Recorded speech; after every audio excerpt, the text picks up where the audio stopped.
Exercice 3, M1, S4. Notre but est de diagonaliser la matrice proposée ci-dessous. Première étape, nous allons donc calculer son polynôme caractéristique, c'est-à-dire le déterminant de la matrice qui apparaît. C'est une matrice 3-3. Nous pouvons développer suivant une ligne, suivant une colonne ou utiliser la méthode de Sarrus. Ici, si je choisis de développer suivant la première colonne, je vais obtenir le résultat qui apparaît, lambda fois le déterminant de la sous-matrice de 2 avec les coefficients lambda moins 1 lambda. Ensuite, attention à l'alternance des signes.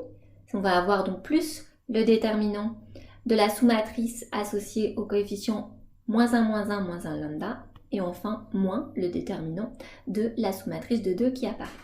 Nous allons développer chacun de ces déterminants intermédiaires pour obtenir que le polynôme caractéristique, c'est lambda facteur de lambda carré moins 1, moins lambda moins 1, moins entre parenthèses 1 plus lambda.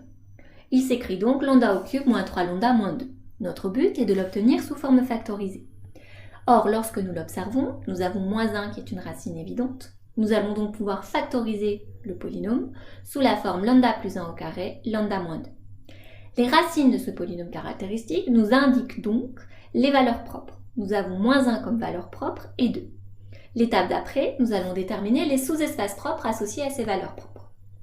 Commençons par le sous-espace propre associé à la valeur propre moins 1.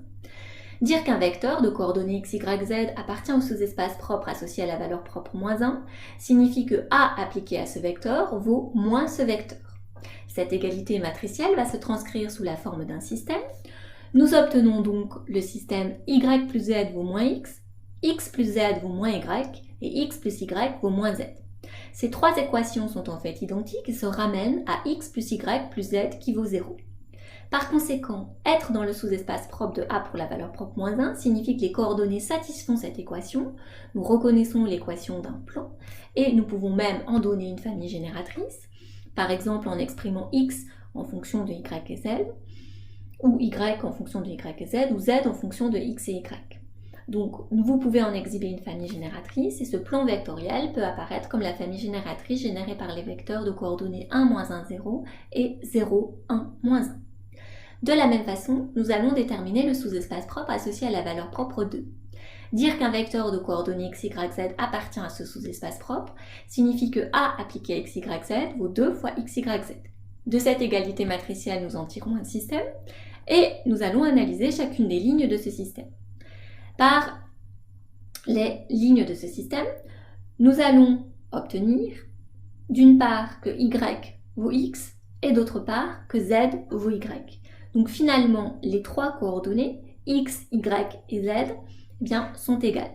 Par conséquent, cela signifie que ce sous-espace propre de A pour la valeur propre 2 est en fait une droite vectorielle générée par exemple comme vecteur directeur par le vecteur de coordonnées 1, 1, 1. Maintenant, faisons le point sur ce que nous avons obtenu. Le sous-espace propre de A pour la valeur propre moins 1 est de dimension 2, c'est un plan vectoriel.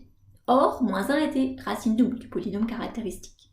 En effet, il s'écrivait lambda plus 1 au carré.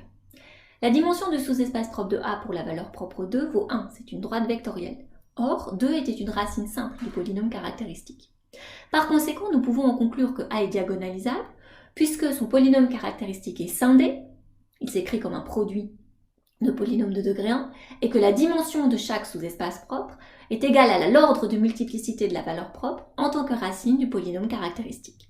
Ainsi, A va pouvoir se mettre sous la forme A égale P fois D fois P-1, avec pour matrice D, celle au niveau de laquelle en diagonale vont apparaître les valeurs propres.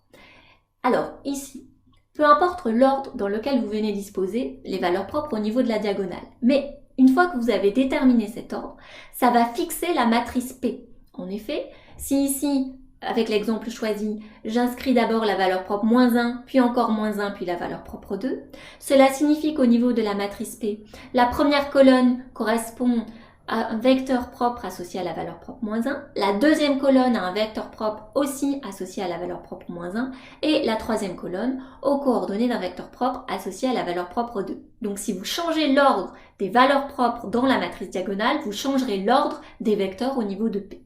Donc ici, pour P, la matrice de passage de la base initiale vers la base constituée des vecteurs propres, nous reportons en colonne les coordonnées des vecteurs préalablement trouvés, 1, 1, 0 et 0, 1, 1 qui génèrent le plan vectoriel et 1, 1, 1 qui génère la droite vectorielle.